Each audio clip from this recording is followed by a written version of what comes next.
Got it all taped off. It was pretty hard around the edges here. And I got it, I think. It took about an hour.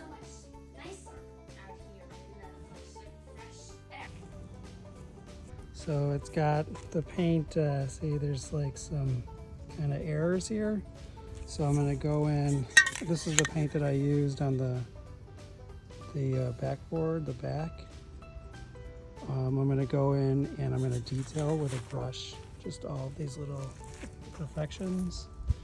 So far it's looking good. And then the orange paint I used was Rust-Oleum.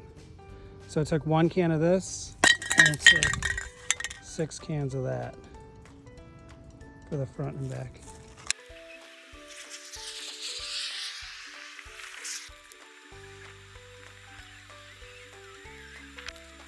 All right, and I went in and did the detail brush.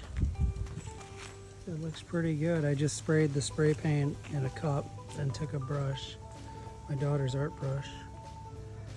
And it's, from afar, I don't think you'd ever be able to tell that that is hand painted. And I was working with existing lines, so there were existing lines here, so it made it easier. I don't know how you would do it without that.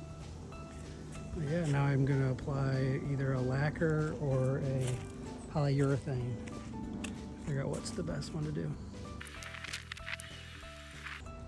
So I've let all the seals dry, did the touch up. That is the final product. So we'll try to get it up onto the pole now. We got new bolts, stainless steel bolts. I sprayed the bolts, even though they're stainless steel, I sprayed it with a clear finish rust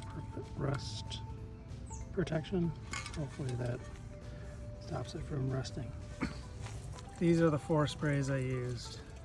I took 6 cans of that for front and back, 1 can of that, and then I put a lacquer on it after, and then I put that for rust protection after. I don't know if maybe a polyurethane would have been better, but I couldn't find anything really that was spray and indoor outdoor, so I used that. I don't know if it was like the right thing to do, but that's what I did.